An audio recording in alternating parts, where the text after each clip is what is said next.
ယုံကြည်မှုတွေပေါ်လာလို့ဒီဝါဒတွေဒီဘာသာတရားတွေပေါ်လာတာဒါဘာသာတရားတွေပေါ်လာဖို့ဒီပုံစံနဲ့ပေါ်လာအမြတ်စွာဘုရားပွင့်လာတဲ့အခါကျတော့သိပ္ပံပညာတွေတိုးတက်လာတဲ့အခါမှာအတော်အသင့်ရုပ်ပိုင်းဆိုင်ရာတွေသိကြမြတ်စွာဘုရားပွင့်လာတဲ့အခါမှာရုပ်ပိုင်းဆိုင်ရာတွေမကဘူးနာမ်ပိုင်းဆိုင်ရာအကုန်လုံး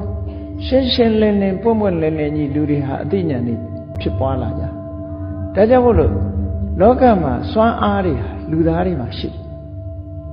လူသားတွေမှာရှိတယ်လူသားတွေကတခြားအရာတွေကိုအကုယုံကြည်နေဖို့မဟုတ်ဘူးတဲ့လူတွေရဲ့တန်ဖိုးဟာမြတ်စွာဘုရားပွင့်လာမှပို့ပြီးတော့တန်ဖိုးမြင့်လာတယ်လို့ပြောရမှာ။ဘာဖြစ်လို့လဲဆိုတော့တိဋ္ဌာယရဏတုံမှာမြတ်စွာဘုရားကခရစ်တိဆိုင်လုပ်ပြထားတာရှိတယ်ဝေဖန်ပြထားတယ်။ဣတရနေမာနလို့ဆိုတဲ့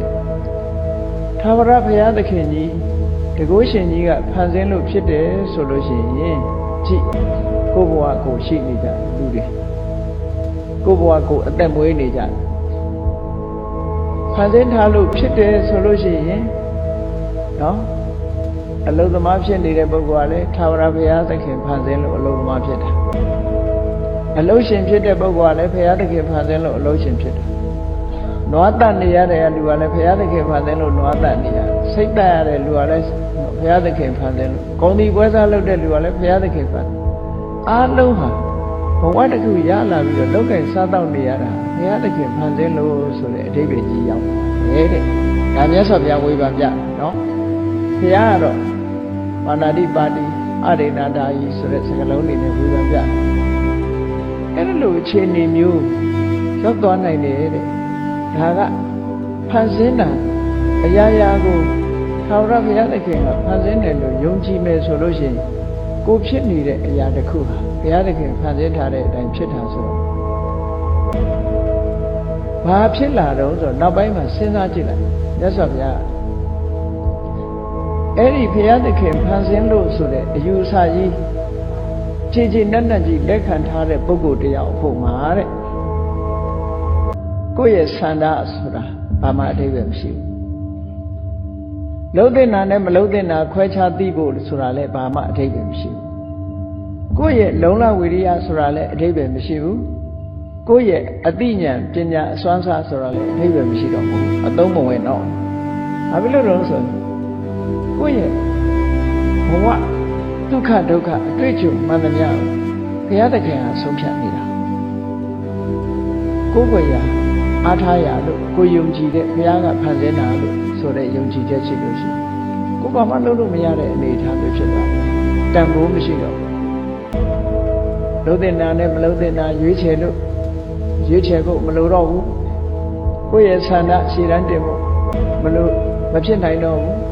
ကိုယ့်ရဲ့လုံလဝိရိယနဲ့ဆုံးဖြတ်ပေးလို့မဖြစ်နိုင်တော့ဘူးကိုယ့်ရဲ့အသိဉာဏ်နဲ့ဆုံးဖြတ်နိုင်ဖို့ဆိုတာမဖြစ်နိုင်တော့ဘူးဘာဖြစ်လို့တော့ဆိုရင်အရာရာမှာဘုရားသခင်ဖန်ဆင်းတာလို့လက်ခံထားလို့ပဲလို့ဒါတိဋ္ဌာယတဏတုတ်မှာမြတ်စွာဘုရားဝေဖန်ပြတဲ့စကားနော်အဲ့တော့ဟုတ်မဟုတ်ကိုယ့်အကိုစဉ်းစား